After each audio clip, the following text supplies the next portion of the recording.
She's cheating on us. At my kitchen table sat a rather somber group of people. My three wives, Amber, Kathy, and Heather, and their two husbands, Mark and Jeff. The only one missing was our second wife, Claire. She was also my legal wife. If that sounds complicated, that's because it was. Polyamory wasn't as shady as it used to be, but we were still very careful. Careers could be ruined, family relationships strained or broken because they couldn't or wouldn't understand. That's why we were so careful. And if one of us got involved with someone outside the group, it could damage the infrastructure to the point of total breakdown. We had rules. One of the main ones was that if you wanted to bring someone else into the group, they had to be thoroughly vetted, and the rest of us had to make sure they were a good fit. And you absolutely, under no circumstances, did not, under any circumstances, do anything with anyone outside the group. All sorts of considerations had to be taken into account, one of the main ones being the health of the group. Since we all slept with each other in one combination or another, if one got infected with something, sooner or later everyone got infected. Our marriage didn't start out that way. Claire and I were married for about a year before she started talking about the polyamorous lifestyle. She would leave articles at her place, and one day I came home and saw a copy of The Ethical Whore on the coffee table. I read it. The woman spoke intelligently and lucidly about the merits of this lifestyle. Then Mark, Heather, Jeff, and Katie started to come around. Not that Claire insisted on it, but she hinted rather insistently. Still, it took almost 2 years before they wore me down. I went into it with a promise to Claire that any time I said stop, it would be over and we would return to monogamy. Jeff and Mark were bi, as were Katie and Claire. Amber and Heather were straight, as was I, although I think Heather was considering it. Amber lived with us, Kathy lived with Jeff, and Mark lived with Heather. It was all mostly for appearances. Bed partners changed weekly. Sometimes it was Amber in my bed, sometimes Heather, occasionally Kathy, and of course my wife Claire. Now I highly doubted she could come back. In some respects, it was a very good thing. If you wanted something done, you knew who to call. Amber and I loved being outdoors, and we made sure to get out and camp at least 3 times a year. She also loved kayaking and fishing. We introduced Mark to fishing, but he decided he liked fly fishing best, while Amber and I caught whatever we could get our hands on. He and Mark even hunted, but that was enough for me as a youngster. I still enjoyed going to the range to shoot skeet and targets, though. Amber wouldn't stop talking about skeet shooting, and most of the others tried it too. Now it was Amber, Mark, Heather, and me. They even bought their own shotguns. 2 28-gauge over-ander for the ladies, my 1100 pump action, and Mark bought a very ornate double-barreled 20-gauge with rabbit ear hammers. Rabbit ear hammers. The guns were kept at my house. Heather was the most urbane. She knew where the trendy restaurants were, where the latest gallery opened, and whatever was trendy at that second. If you wanted a black tie night out, Heather was your girl. Jeff loved woodworking and exhibitions. I think his lose card was adorned with a gold ribbon. I had the largest house and lot, thanks to my late grandmother, and I gave him the use of one shed for his hobby and storage of his tools. This man had a lot of tools. I helped him from time to time if a heavy load needed to be lifted. He built my dining room set, a bedroom set for the guest room in my house, and a huge closet for Amber. I tried several times to talk him into the business, but he wasn't sure he could make a living and wouldn't do it. My wife was not an adventurous person, unless it was somewhere in the tropics and involved a 5-star resort. Then she was totally fine with it. Last year, we went on vacation as a group to one of those resorts where clothing was not required and had a good time. There were a few unpleasant moments. Claire got a little tipsy and flirted with a stranger so much that he was sure she was going to spend the night in his hotel room. He was a little annoyed when the group swooped in and drove her back to the villa. She was hungover and apologized. I hadn't spoken to her for a while, and the other ladies gave her hell. You almost screwed up last night, girl. It took you 2 years to talk your husband into it, and you almost ruined everything. If you want weird, find it. But if you do, and we find out, you're out. No second chances. And as angry as we are, you better think about your husband. He'll dump you in a minute, and the group will be gone, so we're interested in your behavior. Don't spoil a good thing. She must have seen the writing on the wall and stayed exclusively with me for the rest of the trip. She apologized. I clarified my position, and we put it behind us, I thought. Now it seems like we didn't. The guy wanted to object, but Mark is 6'3". He's a gym junkie, and Jeff has his own hobby muscles. It's unlikely either of them had ever fought anyone in their lives. I, on the other hand, was a wild child who knew that when you fight, the only rule is to win. My height was 170 centimeters, and I wasn't fat. He kind of ignored them, but he recognized something about me and backed off. I carried Claire into the room and threw her on the bed. She passed out a few minutes later. I barely spoke to her for most of the next day, and the girls hounded her for getting drunk and doing something stupid. She never apologized to me, but tried to show me she was remorseful. I don't think she had more than 2 drinks at a time for the rest of the vacation. And now Heather thought she was cheating. How sure are you? She looked at me sadly. Not 100%, but pretty close. She disappeared for a couple of girls' nights out. Then she started skipping work, taking long lunches here, leaving a couple hours early there. I checked and she wasn't with any of us. Did you notice anything? Not really. But then again, she's not here that often or with any of us for long periods of time, so it could have been pretty easy for her. Jeff asked what I wanted to do. Remember the last time she pulled that crap? She didn't go all the way and have fun with it, but that was because we found out about it early enough. I think I'm going to call some friends who do stakeouts. I'll tell you what, if she's having fun with someone on the side, I'll leave her, which means I'll leave the group. You were her friends long before she was with me, and I don't want to ruin that dynamic. Besides, the lifestyle is starting to get me down. Either way, I would have left a long time ago. This shocked them into silence. They had been urging me to try it for a long time, and I personally thought I was a fool for agreeing. I was desperately afraid that I would lose her, and I thought that if we experimented a little, she would get tired of it, and it would be just the 2 of us again. I wanted to start a family, and she wasn't keen on the idea. Maybe it was time to call it a day. Don't do anything rash, Jake. We don't know anything yet. Her physical infidelity doesn't really matter much. Why haven't either of you had children yet? There was an awkward silence before Heather spoke. We made a pact. Neither of us were going to have children until we were 30. That made it easy. I want each of you to look me in the eye and tell me why this didn't come up in conversation when you were trying to talk me into it. Did any of you ask me what I thought about waiting at least 4 more years before starting a family? The silence dragged on before Jeff began. We were afraid it would prevent you from accepting our lifestyle. Besides, Claire told us she finally told you and you were fine with it. Once again, Claire lied to the group. A strange thought crossed my mind and I decided to ask. Tell me something.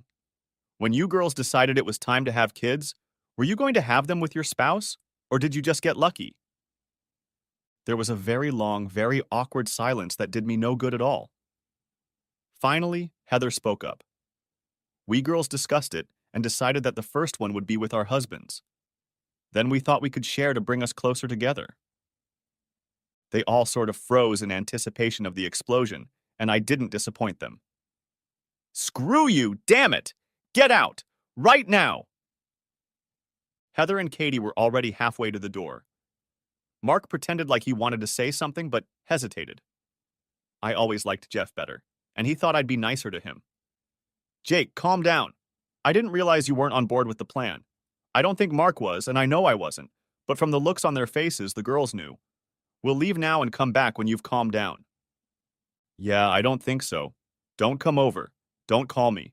If I want to, I'll call you. I'll be staying at my house this weekend alone. Tell Claire to go ahead. I know she's supposed to be with Mark this week. When she hauls her ass in, let her know the situation has changed. If she comes back to me, she comes back to me. No one else. Make sure she understands. And make sure she understands that it's not written in stone.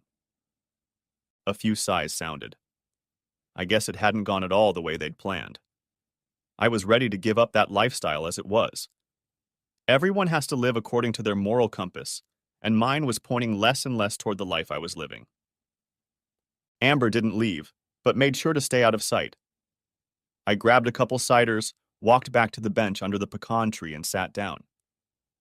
I was still there when it got dark, and Amber opened the kitchen door, spilling light into the backyard. Jake? Are you still in there? I made dinner, honey. Please come in and eat. Amber was the youngest. She was 22, while most were 28 or 29. She was just as cute as everyone else, but she didn't graduate high school the best. In fact, she didn't graduate from high school at all. When I found this out, I gave her no choice and put her in an adult school. I didn't want her to have a high school diploma. I felt it was important for her to get a real education. I coached and mentored her, and the rest of the group helped her. She became valedictorian of her class and thanked me by name in her speech. Her diploma hung in a frame that Jeff had made for her out of cherry wood. I decided I was hungry, so we ate in silence. When I finished, I thanked her for the food and asked her one question. You're the only one who isn't married in our group. Where did you enter the paternity lottery? She lowered her eyes for a second and then gave me the look of innocence I loved so much about her. I was only going to have one child. Yours. I knew that no matter what happened, whether the group stayed together or not, whether you and Claire stayed together, you would never abandon your child. Or her mother. Why me? Because you're the best of us, Jake. You're the one who takes care of everyone. All the other girls told me when we had our bachelorette party that after the first child with their husbands, you'd be the next. You know that if I sleep with any of them again, it's only under protection, right? A tear trickled down her cheek. That's what I thought. Let me tell you this. If you and I end up in the same bed again, you don't have to worry. I will never try to lure you into a trap like that. Never. Do you understand? Well, while we're on the subject of truthful confessions, I think you're the best of us. You never say a bad word about anyone, and even though you're the youngest, you're the mother of the group. That tells me that when you have a child, he or she will never have to worry about being taken care of by a mother. You'll be a saber-tooth among kittens when it comes to your kids. She smiled the first time, but then grew serious. If you're the father figure and I'm the mother figure, we have to decide what to do with these unruly children. I smiled back. Personally, I'm in favor of kicking them out of the nest and seeing if they can fly on their own. I'm serious about doing away with the group. I'm tired of having everything I need and nothing. I don't think that's a lifestyle I'd like anymore. Good night, Amber. I left her at the table as a tear rolled down her cheek. Around midnight, I felt her slide into my bed. This may be the last time I share this bed with you, darling. Why don't you just hold me for a while? She fell asleep snuggled against me, and I lay there wishing I had met her first. Then I smiled. When Claire and I got married, she was 16 years old. I woke up to someone rattling around in the kitchen. Amber was still in my arms, so it could only be one person. It was her week with Mark. Why would she be here? I knew the answer as soon as I asked myself that question. She was here for damage control. I wondered what she would think when she discovered I was gone. I got dressed and walked down the back stairs of the old farmhouse as quietly as possible, opened the door, and quietly stepped out. Old houses required a lot of maintenance, and I never could stand creaky doors, so I kept them greased and in good working order. I took my motorcycle, an old Triumph that Mark had helped me restore, and drove it down the long driveway, starting it up as I pulled onto the highway. After driving farther out, I decided to go for a boat ride and maybe do a little fishing. We all bought a big pontoon boat together. Lugging it back and forth wasn't very practical, so we rented a spot at a local marina. I filled the tanks, checked the fishing gear to make sure nothing was needed, bought fresh bait, restocked the fridge, and set sail. I was going to head to the headwaters of the lake.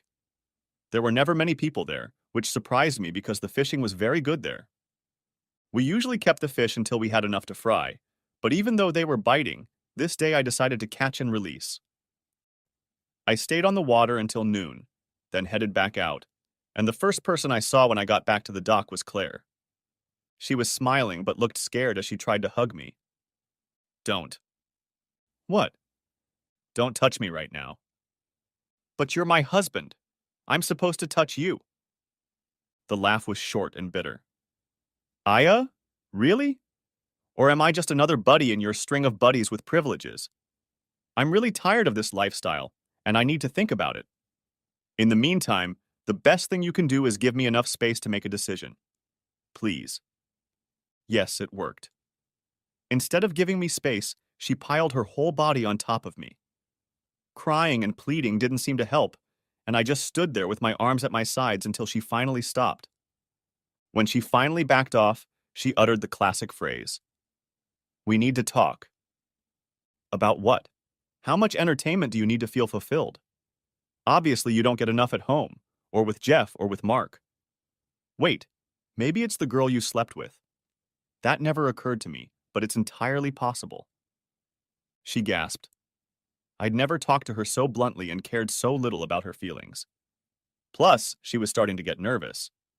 There were people around. Please, Jake, let's go home and talk. I'll explain everything when we get there. I surprised her by agreeing and got on my bike, but instead of turning right and following her, I turned left and unlocked the bike. When she turned around, I was already out of sight and could have turned onto any road, so she went home to wait. I rode for 2 hours and ended up in front of my great-uncle's house. He was already in his 70s, but he was still quite witty and always gave sound advice. He came to the door, grinned when he saw me, invited me in, grabbed a couple beers and went out onto the back terrace. We talked in generalities for a bit, and then I confessed that I was having marriage problems. I didn't initiate him into our lifestyle, but I told him that I thought she was cheating on me. He thought for a moment. You need to find out. If it is, try to find out if it was a random act or a planned action. That will help sort things out. Sometimes people make bad decisions in a fit of emotion and regret what they did. And sometimes people make deliberate decisions and take risks. You need to find out if there was an affair, if it is still going on, and if the cheater feels remorse when you confront them. The trick is to find out if he regrets having the affair, or if he's just sorry he got caught. When did you get to be so smart? He grinned. With age comes wisdom. That and years of experience. I'm glad you're old enough to realize that. We sat in silence for a few more minutes before he spoke again. You know, before I married your Aunt Clara, I was married to someone else. She was hitting on 2 different men when I caught her and kicked her to the curb. Not because I didn't love her, but because what she did was premeditated. It was all planned. I was single for 4 years before I met Clara. I thought the sun and moon rose and set because of her. And then she cheated. That shook me. Clara was the most loving and honest woman I'd ever met. He continued. I suppose, given my history, you're wondering why we stayed together. It was a drunken one-time mistake. One day when I wasn't home, she went to a bar with her sister for a drink. Her sister stayed. They continued drinking, and she ended up in the backseat of some jerk's car. I can't imagine the pain she had to go through to tell me about it, but she did. She left and went back to her mother's house. We were separated for 5 months before we got back together. Like I said, it was one time, she was drunk and told me as soon as I got home. It was hard for a while, but she never drank another drop of alcohol. She never spoke to her sister again. I guess it was her hobby to take her friends out on dates and get them to the point where they ended up in the backseat of someone's car. About a month after this incident, 3 women jumped on her and beat the crap out of her. When she healed, she wasn't as beautiful as she used to be. After she healed, she left, and no one knows where she ended up. I thanked him for the beer and conversation and headed home. Next chapter. I wasn't too surprised to see all the cars in the driveway. She must have put out an all-hands-on-deck alert. I wasn't in the mood, and then I realized I never would be, so I decided now was as good a time as any. The only one who made eye contact with me was Amber. She smiled sadly at me and made coffee. Heather decided to start. Jake, we can stop there. The fact that you're here emphasizes the root of my problem. This was supposed to be a serious conversation between me and my wife, not me, her, and all her cronies. There was a collective sigh. Kathy looked indignant. You don't have to be so rude, you know. We're not just buddies. We're much more than that. We're companions, lovers. We help each other. That's the whole point. You're there for each other. No one exists just for their mate. Face it, you're all doing this because you're afraid of being alone. You have no solid footing. It's just shifting sand as you jump from one thing to another. I sighed. I know I have no right to judge you. After all, I was one of you. But I made a decision on the way here, and I realized it's something I've been coming to for a long time. I'm not happy, and I won't be happy until it's just me and one other person. Someone who can't run off to someone else if I get on her nerves. I think that's the part of a relationship, getting on each other's nerves, but you know you have to stay and deal with it. You can't say that. I looked at Claire. Claire, how many nights have you spent in our bed this month? Enough. Enough for who? Not to me. You've been home or in what should be your home 8 days this month, and today is the 27th. Even if you spent the rest of the month with me, that would only be 11. 11 out of 30. That's not marriage. Not for me, anyway. But we had a commitment. First of all, we had commitments to each other. Do you remember them? Maybe you standing in front of your friends and family with me and the preacher will serve as a wake-up call. We've had this discussion before. This type of marriage is outdated. It won't be years before marriages like ours become mainstream, and no one will judge them. Perhaps it will be. But even if it does become mainstream, it still comes down to choice. What happens if couples refuse this lifestyle? Will you force them to? You all know that will never happen. Maybe sometime in the future when dinosaurs like me become extinct. I suspect that will happen very, very soon. Heather voiced her opinion. We all love each other, Jake. I love you just as I love Mark and Jeff. It makes us stronger. Ever heard the expression divide and conquer? That's exactly what we do, sharing time with other people and overcoming none of the obstacles couples face. Have you ever thought, how I wish I was in my bed with my spouse tonight, as you lay with your lovers? And despite all the fanciful descriptions, that's exactly what we are. We are lovers. Deep down, we don't love each other, at least not in my understanding of love. Protests followed immediately. I just let them babble on until they ran out of steam. When they fell silent, I changed direction. Mark, Jeff, this is for you. If your wives came to you right now today and said they were tired and wanted to be exclusive again, would you be able to? I ask because you're a little different from me. Kathy, how about you? Would you be able to sleep exclusively with your husband and not dream of a woman's touch, knowing they would be rejected by you for the rest of your life? The silence dragged on until Mark finally spoke. But we don't need that. I'm happy with the way things are. Everyone gets what they want and everyone is happy. Heather looked like she was deep in thought. I seemed to be pulling things that she hadn't thought about before. I turned to Amber. Where are you at in all of this? I'm just a +1. I don't have my own dog in this fight. I got here because I was lonely and confused and you guys befriended me. I've been thinking about leaving for months now. I'd like to find a man who only wants me, maybe have kids. My clock isn't ticking, but I think motherhood would do me good. I think I was the only one who wasn't surprised. Amber was young, but she wasn't an idiot. None of this would have happened if your wife could keep her legs closed. Heather was right. I looked at Claire. She looked a little pale. What about it, darling? Have you been recruiting? If you lie and I find out, we'll never be husband and wife again. If you hope to stay with me, you'd better tell the truth. She faltered for a moment. It was nonsense. A silly affair that I thought wouldn't hurt anyone. I'll put an end to that affair. You had 3 men and 1 woman, and you still went on a quest? How many men do you need? It was Mark who spoke, and he looked very angry. You've exposed all of us. What happens if you pick up some nasty stuff and you have to reveal everyone you've slept with to the medical staff? It's a small town, and one of the reasons we're careful when we go out as a group. We can explain away anything anyone sees by the fact that it's just a bunch of old friends having a good time. If we showed up en masse for testing, how long do you think it would take for someone to start taking an interest? You've really messed this up. Needless to say, you need to stay home until we're sure we're not in any danger. Heather was a little pissed off as well. Why did you do it, Claire? We've been invested in each other for years and now it's in jeopardy.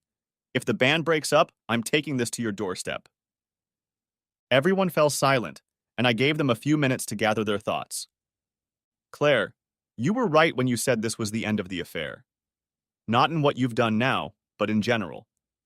This has been one big drawn-out affair. I like all of you, but I'm leaving. From now on, I will only sleep with my wife, and if she can't do the same, we'll break up. Please don't make this any harder than it has to be, guys. I don't judge your lifestyle, and I still want to be your friend. It's going to be up to you. It's just not for me anymore. There was nothing more to say. Everyone had left, even Amber, and she had made it clear that all she needed was to spend the night alone. Claire just sat there for a minute. Can you do that? She snapped out of her self-contemplative state and looked at me. Do what? Be monogamous. One partner for the rest of your life. No exceptions. I don't want to. Can't we? We can't. When we started this journey, I knew deep down that this is how it would end. But I tried because I truly loved you. But even with as many partners as you have, it wasn't enough.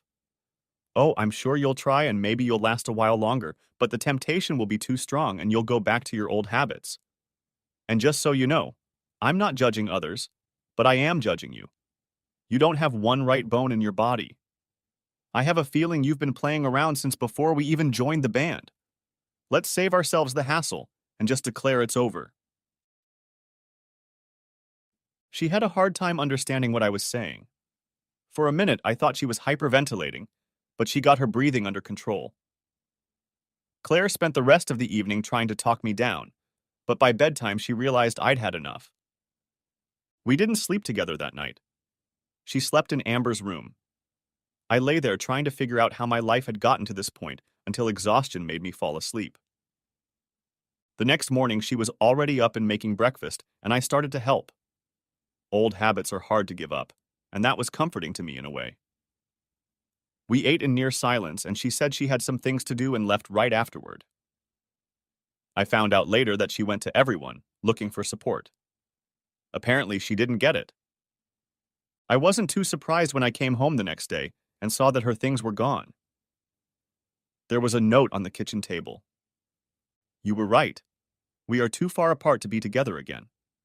I'm sorry things turned out this way. I thought we had the perfect life. I talked to the band yesterday and they all agreed that if you're leaving, I'm leaving. They're still angry about me leaving the band, and although they didn't say it outright, they don't trust me anymore. I've taken exactly half of the money from our accounts. I have no desire to cheat you out of anything, except our marriage, I thought. And I know the house belonged to you before we were married, so it's yours. I'd ask you to let me take some of the furniture when I rent, as well as some memorabilia I didn't have room for today. I'll always love you. Who knows? Maybe someday, eh? I won't count on it, but it's a nice fantasy. Claire. The group arrived on Wednesday. They had called ahead to make arrangements. They were still my friends, and none of this trouble was their doing, except for the obvious ones, so I accepted them. We talked for a while and each expressed their regrets. Jeff said he'd bring the tools back by the weekend. Why? You're still welcome anytime, all of you, just as friends without benefits. I think that put them all at ease. We ended up cooking a meal together, and Amber sat down at the table with me. Can I go home now? Yes, you can. But we won't sleep together. I'm still in the process. I thought so, but I want to be in my own bed. If you need me, call me, even if it's just a snuggle. She stayed another 4 months and we had nothing. Oddly enough, I felt like I'd be cheating if I slept with someone before I was completely divorced. Amber found a nice apartment and decided she would be happy there. Jeff and Mark came over to help her move her bedroom. Her only regret was having to part with the dresser that Jeff had made for her. It was too big to fit in the apartment. I made her promise that as soon as she found a bigger apartment, or got married, or even lived with someone, we would make sure she got it. I got my divorce certificate 5 months later. It was very civilized. No yelling, no drama, no fights over property. Just sign here, sign here, sign here, sign here, sign here. Congratulations, you are divorced. The group, of course, sent her out, and I wondered what she was doing. But then I remembered how beautiful she was and how she was goofing around even before the divorce, so I doubt she lacked male companionship. Or female companionship, for that matter. Mark and Kathy divorced a year later for reasons unknown, at least to me. One day I asked Jeff if he'd found anyone else to connect with, or if they were now alone in forced monogamy. He grinned. It's not as small a town as you think. Heather and I are with 2 couples right now, and another has shown interest in our lifestyle. We're proceeding very slowly and cautiously, but things are looking promising. Well, good for them. Everyone deserves happiness and fulfillment, no matter what path they choose. When Mark left, Jeff and I bought out his share of the boat. He and I had a fishing trip planned one morning, and he called to see if he could take a couple friends with him. I knew they were part of his new group and didn't mind. Bill and Fred were good guys, but couldn't fish worth a damn. I took Bill and Jeff took Fred, we gave them the Fishing 101 textbook, and by noon they were on their feet. Jeff told them a little about my history, and they took a hint. But I told them I had left that lifestyle behind, and besides, I didn't have a partner. From the way Fred looked at me, I sensed he was willing to make an exception. They became fishing buddies and then came to the farm, if you could call the 15 acres that remained of the original property a farm. I was inclined to think it was a very large lawn with a few trees. My cousins owned about 60 acres or so behind the farm and lived out of state, so I pretty much owned the place. I owned the barn but not the pastures behind it, but I could use them if I wanted to. I never wanted to until Fred begged me to let him put his horses there, agreeing to pay the rent. He had 4 of them, and I thought it would be a good idea to keep the pastures under grazing so they wouldn't turn into brush. I told him he could do it, and I wouldn't charge him any money, but I wouldn't take care of them. Fred arrived with 2 horse trailers and a flatbed full of hay. He brought his family with him, and they all took on the job of storing feed and setting up the horses together. The rest of their group came too, and I got to know everyone. Besides Jeff and Kathy, Fred and Bill's wives were there, as well as another couple who had joined them about 4 months ago. They turned out to be nice people, and we got along quite well. The ladies went to the local supermarket, and I fired up the brick barbecue that my grandfather had built 60 years ago just for such occasions. There was alcohol, but they didn't drink much, and as the day drew to a close, we all loitered around. Fred's wife Sarah happened to be next to me, and after some small talk asked if I knew Claire Wilson. I was married to a woman named Claire, but it only lasted 6 years. As far as I know, she moved away. Did you know why? Not really.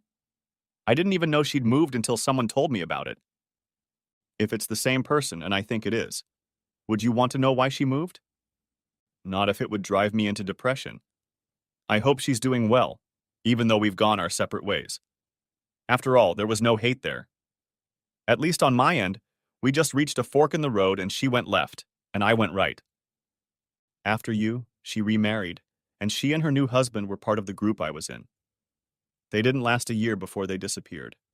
They weren't like us. Things got out of hand when they gave us a little gift, if you know what I mean.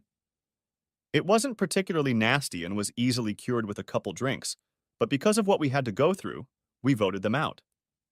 They didn't take it very well. After that, the band broke up. A few months later, we met Jeff and Kathy, and they brought Bill and Martha. We've been together now for 18 months. Stan and Chloe are our newbies. Tell me, do you ever get bored? Believe it or not, I miss it sometimes. Although it's been great for the most part, the feeling of being part of a close-knit group of people who you know have your back. You guys seem to have that, and I'm happy for you. It's just not for me anymore. She grinned. Well, if you ever change your mind, I have a sister. You'll be the first person I call. As they left that night, She gave me some more information. I have to tell you something else about Claire. I wasn't sure until I found out what kind of guy you seem to be. Claire and her husband joined a group. A big group. Things got out of hand when a new woman showed up, without her husband. He wasn't happy when he caught her and burned the group to the ground. He had pictures and recordings that he put on the internet. There were some pretty powerful people in the band, and when they were exposed, it cost the couple their careers. Claire's new husband was the one who brought her into the band, and they became very uncomfortable. The pressure became so intense that they divorced. You should know that Claire came home. I have spoken to her, and she is in intensive therapy, private sessions, and group sessions. Her condition seems to be improving. Just thought you should know in case you see her. I thought about it as they left. Claire was obsessed with having fun. I checked her out and the profile matched. I don't know if it can be cured, but I wished her the best. Next chapter. Amber came to me with the same news. We kept in touch, and one day she called me wanting to ask me an important question. Would I walk her down the aisle? She looked amazing in her dress. Her husband seemed like a nice guy and was totally devoted to her.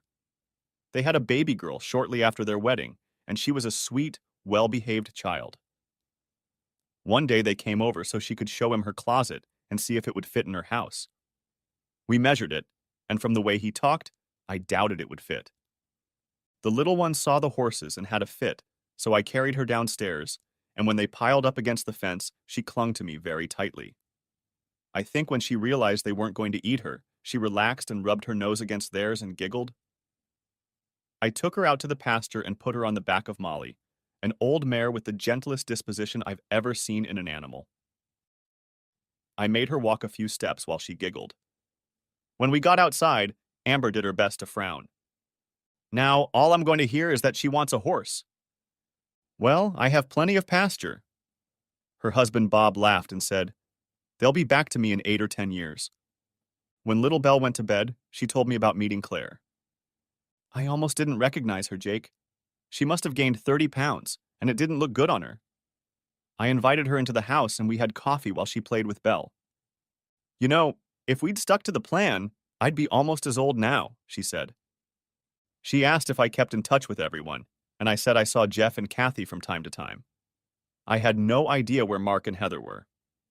She asked if I see you, and I said we are still close, that you walked me down the aisle and were the godfather of my child.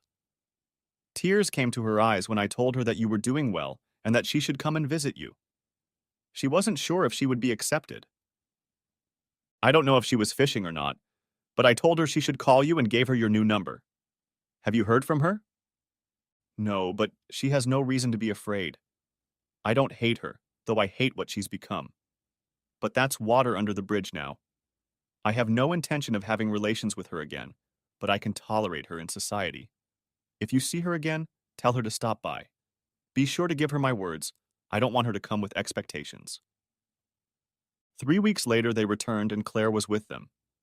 Amber was right, although before they arrived, she told me she had lost a little weight and smiled more. But there were still a lot of wrinkles around her eyes. I carried Belle into the barn, and she ached when she saw the little pony. Amber didn't know whether to smirk or complain. I wasn't looking for a pony, if that's what you're thinking. Jeff had a friend who was moving out of state and had to get rid of his horses. He called me to see if he could bring them here and give him a chance to find a place to put them. He had moved to New York City, and after learning that it cost almost as much to keep a horse as it did to rent an apartment, he asked Fred to find them a good home. A white mare and a gray gelding are a new addition. Do you want a horse? Claire stroked the white mare, and I saw her first smile since she'd gotten here. Amber and Bob carried Belle into the house and left us alone. Why haven't you gotten married yet? Haven't found anyone I want to marry yet. How about you? I heard you and your new husband split up. I'm sorry to hear that. Have you dated anyone since the move? No. I think I'm going to stay away from relationships for a while until I come to my senses. I know Amber told you I'm seeing a counselor and that I'm getting help. It's weird that a woman who wanted to have fun with almost everyone is now celibate. I stay away from bars and compromising situations because I know how easy it would be to snap back. The excitement of meeting someone new is as strong as an alcoholic craving a drink. She was silent for a second, and when we came to our senses, she asked me the question I knew I had to ask. Jake, do you think we could spend time together again? Just so you know, if we do, you won't get any, at least not for a while. I waited a minute. That's not a good idea, Claire. There's too much baggage. I don't think we can overcome the ghosts of the past, and I don't see a good ending. A small tear rolled down her cheek, but she smiled. I thought so too, but I had to ask. One more thing. Since you seem to have extra horses, can I come and ride sometimes? I rode the trails when we moved, and I really liked it. Take the white mare. She's well trained and has a good temperament. I lay in my empty bed that night and thought about it, remembering the times we had spent together. Next chapter. She surprised me by coming out the next week. I didn't even know she was there until I saw her car outside the barn. She drove around for about an hour and then drove off. A couple weeks later, if I wasn't busy, I would saddle up Gray and ride with her. The Gray was skittish when he first arrived. Jeff said his friend had him for a short time, and he was very poorly trained.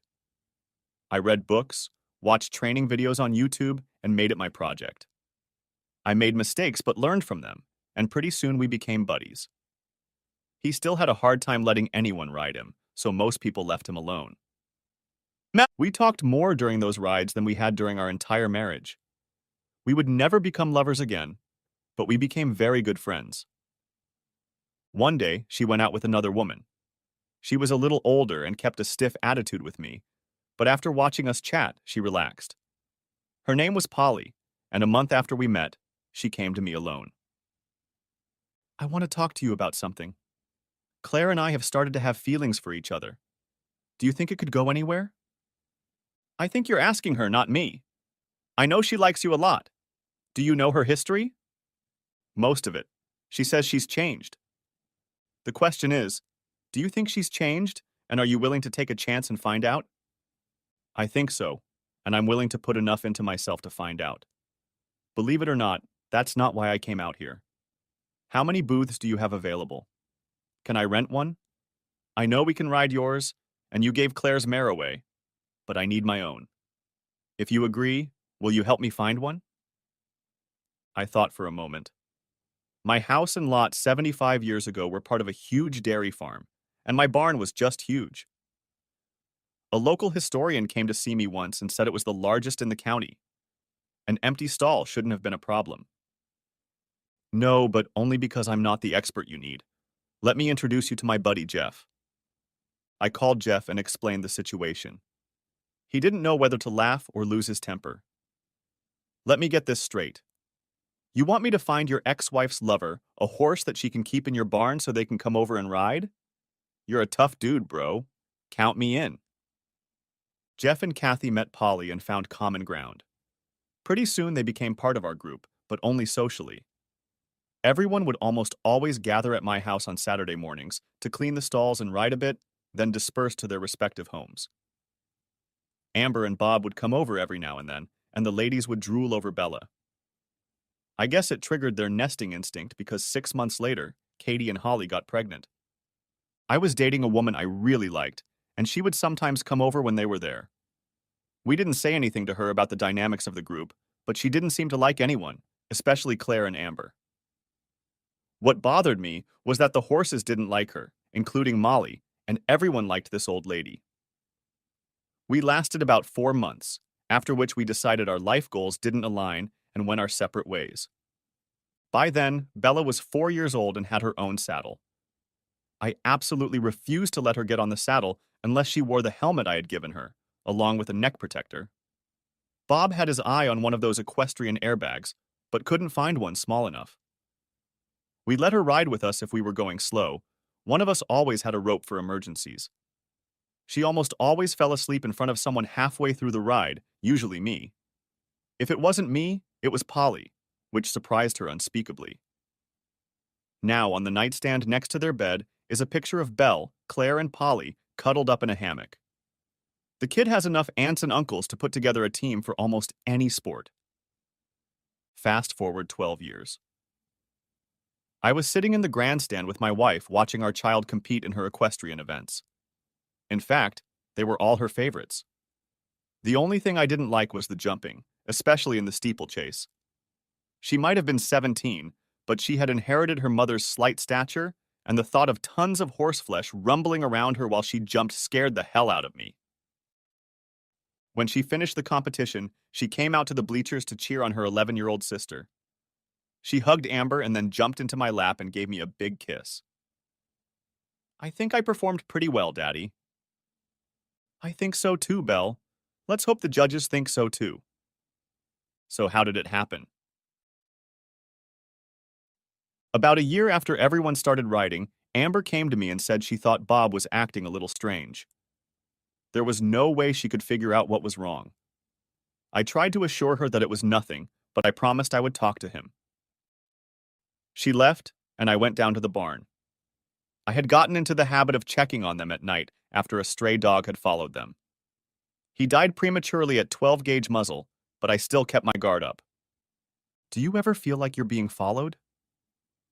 The hair on the back of my neck stood up, and my own dog, a Pyrenean that I got to watch the horses, seemed tense. I went back into the house, grabbed my shotgun, went out the front door, and slipped away from the barn. Halfway down the driveway, I came across two cars and recognized them immediately. My blood pressure rose, and I decided to just wait by their cars. 30 minutes later, they came down the driveway giggling and holding hands. They kissed hard by their cars and were about to go in different directions when I spoke up from the darkness. "Bob, Haley, nice night, huh?" Haley shouted. She was Lester's wife, the latest addition to their group. I thought they were getting too bulky, but it was none of my business. Each new addition increased the chances of them being cracked.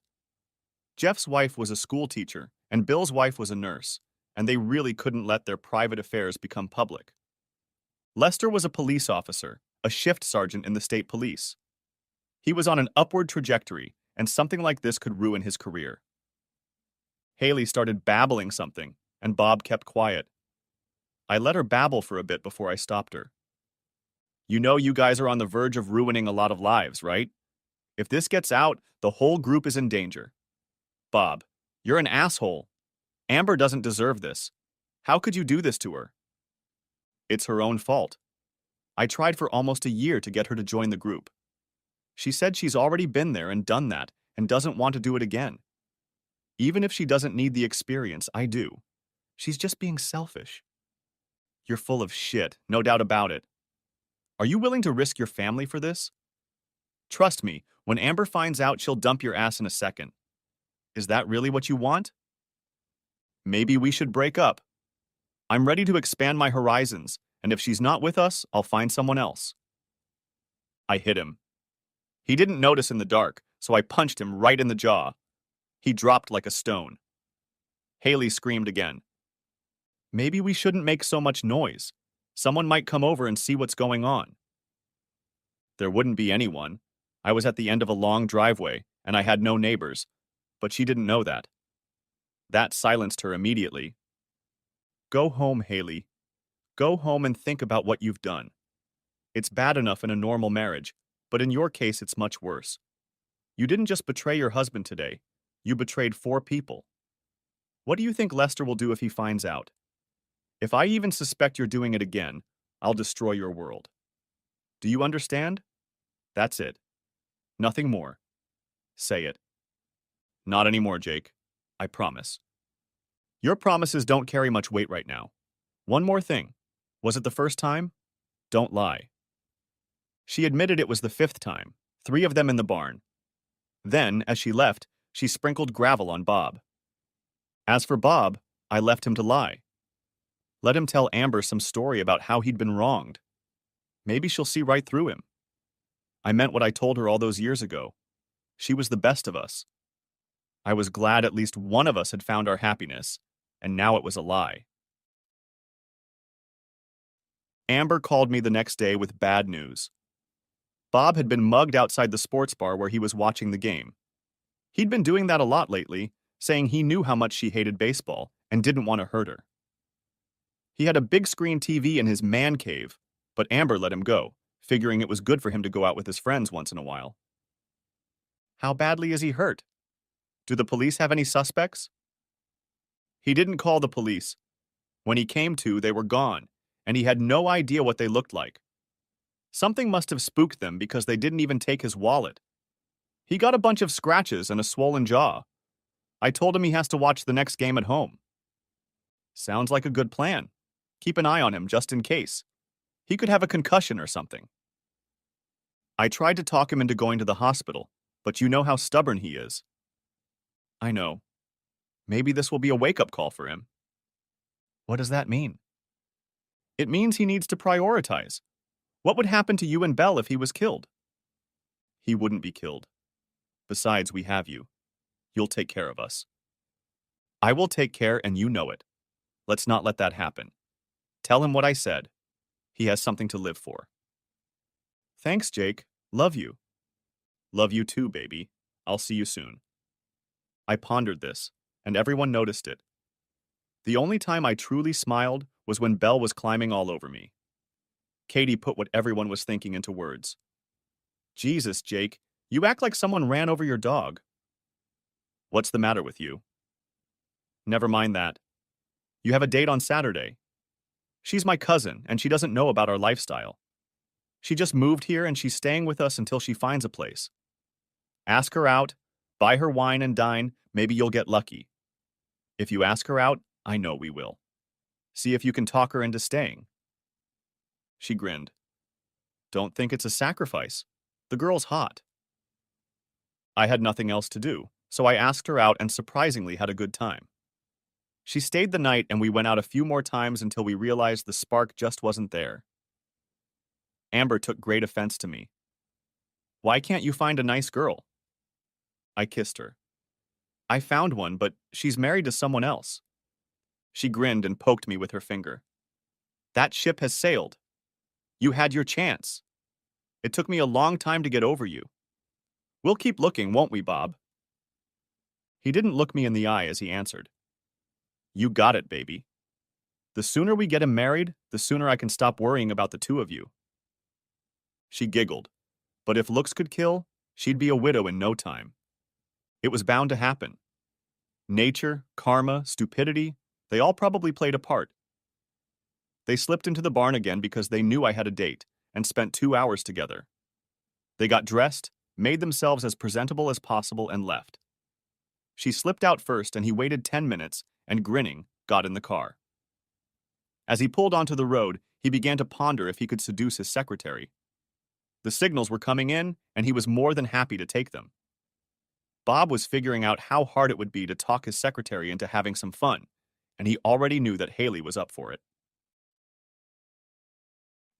The police lights came on behind him, and he pulled off the road like a good citizen, wondering what had caused them to pull him over. Maybe his taillight had burned out? He thought it was odd that they ordered him to stick his hands out of the car, but he did. The policeman came over and pointed the flashlight in Bob's face. Could you shine the light in my eyes? I can't see. Certainly, sir. His eyes, still blinded by the flashlight beam, didn't see the stun gun. The tension hit him hard, and he lost control of his bladder. Humiliation was the least of his worries because he was dragged out of the car and began to be manhandled with an aspid, a curved piece of very flexible metal covered in leather. Bob could hear his bones crunching as the man worked him over professionally, knowing where to strike to cause maximum pain. Finally, his hair was pulled, and he nearly passed out from the shock, oblivious to the pain. Sergeant Lester lowered his face to Bob's face and in a very controlled voice told him how bad his choices had been lately. The man laughed as he let go of Bob's head and it bounced off the sidewalk. Then a gun flashed in his hand and landed right on his balls, severing one of them. He immediately lost consciousness. He didn't know how long he lay there. The road was sparsely traveled, especially at night, but finally someone showed up. A local sheriff's deputy took one look at him and called an ambulance. The ambulance driver was shocked by what he saw. He had been to Afghanistan and had seen firsthand the interrogation of prisoners there, so he knew this man had been worked over by a professional. His left arm was broken, and 2 fingers on his right hand were shattered. His right elbow was shattered. His left leg was broken as well as his right ankle. Whoever had done this knew how to deliver pain. Strangely, whoever had done it hadn't touched his face, though one eye was swollen shut and the imprint of the glove was still on his face. When they saw the blood between his legs and cut his pants open, he nearly lost his dinner. This guy wouldn't be frolicking for a long time, if ever. He was taken to the hospital where they worked on him for 3 hours. He lost 1 testicle and a finger, but everything else was patched up. They also discovered an injury they hadn't noticed in the field because of his hair. Someone kicked him in the head. Hard. They put him in a coma until the brain swelling goes down, but they're not sure if the damage is permanent. They ID'd him from his wallet. Damn, the cop thought, going through the wallet and looking at the pictures of a pretty young woman and a little girl. He hoped the guy had good insurance. As dawn broke, the cops surveyed the scene, but there wasn't much to see. The only tire tracks on the side of the road belonged to the victim's car. With no evidence, the case was quickly hushed up, and when the man regained consciousness 40 days later, he said he didn't remember anything. The detective in charge of the investigation could have easily realized he was lying, but refused to change the story. This smelled like something personal to the detective. Maybe he was entertaining the wrong wife and she had a husband who took it seriously. Maybe he was dabbling in things he shouldn't be doing. That morning, Amber called me in a panic, crying uncontrollably and mumbling incoherently. I immediately left work and drove to the hospital. When I saw the condition Bob was in, I felt almost sick to my stomach. As time passed, it became clear that no one knew why he had been attacked, and when he finally woke up, he said he didn't remember anything. He had good insurance, and Amber made sure to pay it off every week to keep it active. Her finances were strained to the breaking point, so I evicted them from the apartment they were living in and took her and Belle home. I noticed that everyone in our social circle, except Haley, came around offering to help. One day I asked Jeff where she was, and he looked at me like he was weighing what he wanted to tell me. They're not here anymore. Lester got a promotion, and they went to the other side of the state. That told me everything I wanted to know. It took him almost a year to recover enough to work again. When they got back on their feet and found an apartment, Belle didn't want to leave. It took all of us to reassure her. I went back to my life, still not attached to her. The group quieted down for a while, but gradually regained their good spirits. One day I asked Kathy if they were going to audition someone else for the band, and she seemed wary. We're going to keep the band where it is. It'll be safer that way.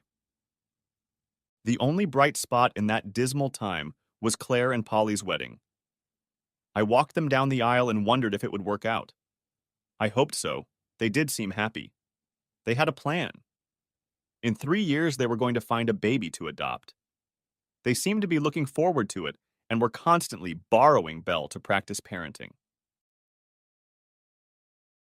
Amber came back to me 3 months later. Apparently, Haley was back in town and laid it all out for her the first time she saw Amber. Amber slapped her hard enough to knock her down and went to deal with Bob at work. That day quickly turned into a very lousy day because she stormed into his office and caught Bob and his secretary. Everyone on the floor heard yelling and screaming, and several people went to deal with it. One of them was the vice president, and Bob's day got a lot worse. Amber grabbed Belle and ran to me. I got them back to their old rooms. Bob's day was getting worse and worse.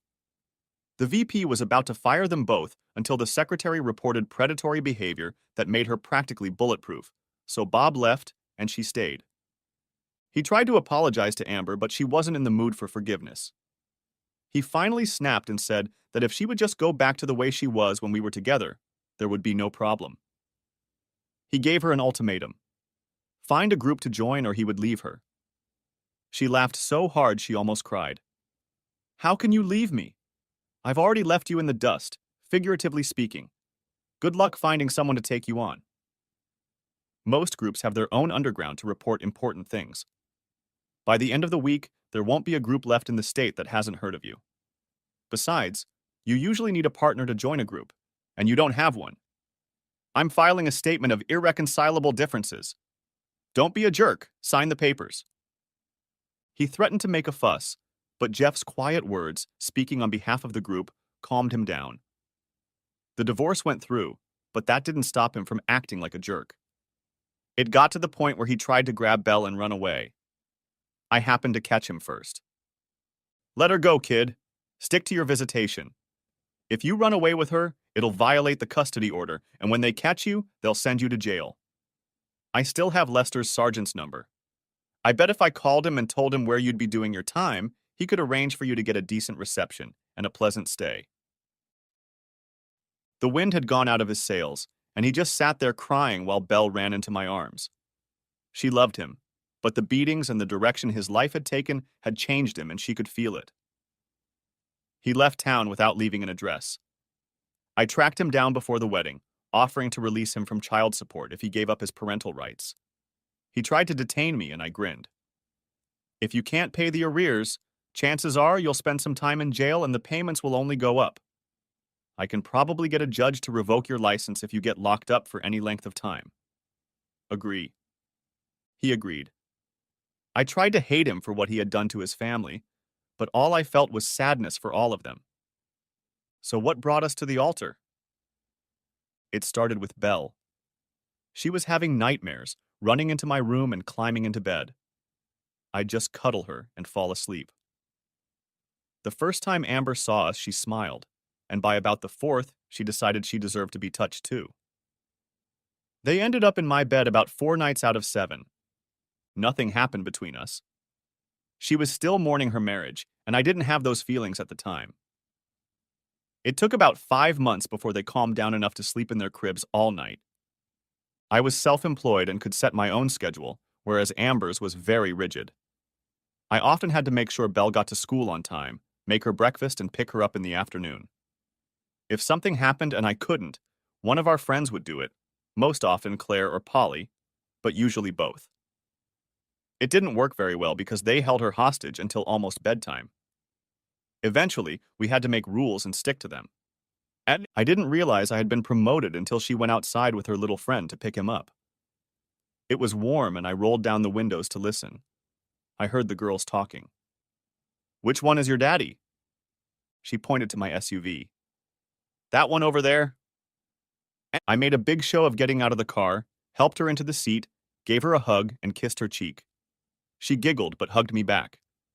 I told Amber about what she had said, later that evening when she had already gone to bed. She only smiled and patted my arm. Next chapter. Belle could be pretty serious, and one day she came to me while I was in the barn. I knew Amber was watching her from the house. I lived in a quiet neighborhood, but I'd read enough horror stories to keep her on my radar. She climbed up on the stall wall and watched me check the wound the white mare had made somewhere. I've put an antibiotic on it, and if it doesn't improve by tomorrow, I'll have the vet come to me. Is she okay? I think so, baby. I just did the same thing to her that I did to you when you got scratched. Put some medicine on it and put a Band-Aid on it. I didn't know it, but Amber had gone down to the barn and we couldn't see her, but she could hear everything we said. Do you really like Mom? I really like your mommy. Very much. Can I ask you something? She looked as serious as possible for a 7-year-old. Go ahead, baby. I want to call you Daddy. My friends say you already are. If that's true, why can't I call you Daddy? Well, it sure was dusty in here. That's probably why my eyes started to water. You can call me Daddy if you want, sweetie. I'd love to be your daddy. But being a daddy is so much more than just being called that. It means I have to love and protect you until you grow up. I can handle that, but it requires that you love me back. Her face lit up with one of those beaming smiles I loved so much. Silly Daddy, I already love you. Does that mean you have to love Mommy too? Absolutely. Moms and dads who have sweet girls should love each other. It's the law. But I won't love her because I have to. I'll love her because I want to, for the rest of our lives. At that moment, we heard a sob and looked around. Amber was on her knees, tears streaming down her cheeks. Belle rushed to her, scared to death. "Mommy, are you okay?" When her voice came back to her, she said that she wasn't just fine, she was very happy. "Why are you crying since you're happy?" "It's grown-up girls, honey. You'll understand someday. Don't you want to spend the night with Aunt Claire and Aunt Polly?" "Yep. Why?" "So Mommy can do big girl stuff with Daddy, okay?" "Okay." On the way back, after we dropped Belle off, she went ring shopping. We went to 5 different stores, from large chains to a few small independents, before she found what she needed.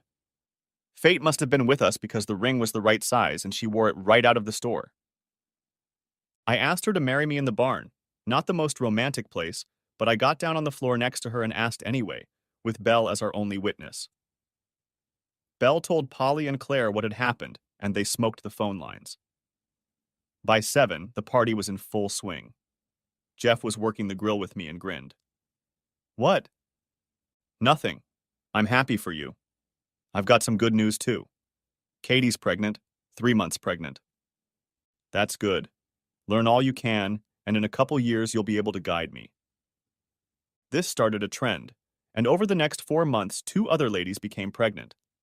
They all agreed and only slept with their husbands until they were sure they were having a baby. Jeff also told me that no woman should have children that are not their husbands. They all agreed. The first child wasn't any of theirs because Claire and Polly adopted a 4-week-old boy. They were qualified within 18 months, which they said was pretty quick for the system. They told the boys that we had to teach them how to fish, ride, and everything else a little boy should be able to do. Amber decided I was getting a little old and didn't waste any time throwing out her birth control the same day I gave her the ring. She must have been physically fit because another girl, Jessica, was born, followed 2 years later by a boy, Jake Jr. Besides Claire and the band, we had many other friends, but we rarely mixed. 20 years later, we were at the barn watching my daughter Belle introduce her son to horses. He giggled and reached for them just like she did, so I think he'll be fine. We got on the horse and I ended up next to Jeff, with a small gap between us and the other riders. We shared memories and general topics, and I asked him if he thought he would have his lifestyle when he was in his 70s. "Absolutely. There hasn't been a new couple in our group in 16 years, and I think we'll be together until the day we die." Change is coming, Jake. People are already becoming more relaxed. I suspect that in another 20 years it will be quite common, and marriages with multiple partners will be legal. You really think so? Think about it.